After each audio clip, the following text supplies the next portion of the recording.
Davom etamiz. Joriy yilning 17-20 aprel kunlari Jizzax shahri O'zbek jang san'ati turi bo'yicha Osiyo Kubogi musobaqasiga mezbonlik qilmoqda. Mazkur nufuzli musobaqada 17 ta davlatdan tashrif buyurgan sportchilar ishtirok etmoqdalar. Hozir shu mavzuda. Musobaqa O'zbekiston Respublikasi Sport vazirligi, Xalqaro jang san'ati assotsiatsiyasi, O'zbekiston jang san'ati federatsiyasi hamda Jizzax viloyati hokimligi hamkorligida tashkil etildi. 3 kun davom etadigan bahslarda Temuriylar bellashuvi va jamoaviy ko'rgazmali chiqish yo'nalishlari bo'yicha bellashuvlar o'tkazilmoqda. Tantanali ochilish marosimi O'zbekiston Respublikasi davlat madhiyasi bilan boshlandi. Shundan so'ng xotin-qizlar tomonidan Assalom tong mashg'ulotlari ham namoyish etildi.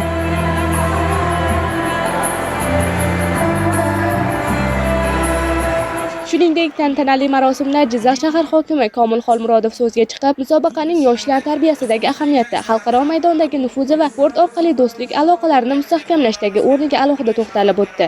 Ta'kidlash kerak, har bir davlatda, har bir millatda o'zini tarixdan qolgan jang san'ati bor.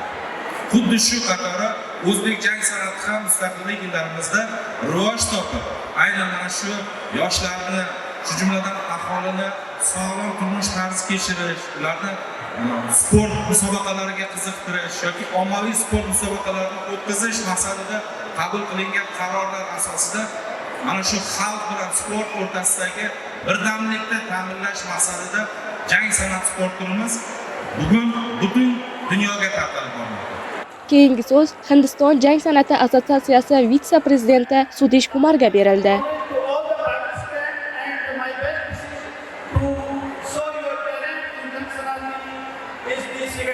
Tantanali marosim davomida barcha mehmonlarga esdalik sovg'alari ham topshirildi. Shuningdek, Temuriylar bellashuvi yo'nalishidagi bahslarga ham start berildi. Unda 7 yoshdan 12 yoshgacha bo'lgan yosh sportchilar o'z mahoratlarini namoyish etishmoqda. Musobaqa davomida jang san'atining o'ziga xos texnikalari, milliy urf-odatlari bilan uyg'unlashgan ko'rinishlari, shuningdek, sportchilarning yuksak tayyorgarliklari e'tiborga loyiq bo'ldi. Jizzax shahrimizda ilk bor O'zbek jang san'ati sport turi bo'yicha Osiyo Kubogi musobaqasi bo'lib o'tadi. Va albatta bu musobaqada O'zbekiston terma jamoasi yaxshi natijalarni qo'lga kiritib, oldinda bo'ladigan musobaqada yaxshi natijalarni qo'lga kiritishga turtki bo'ladi.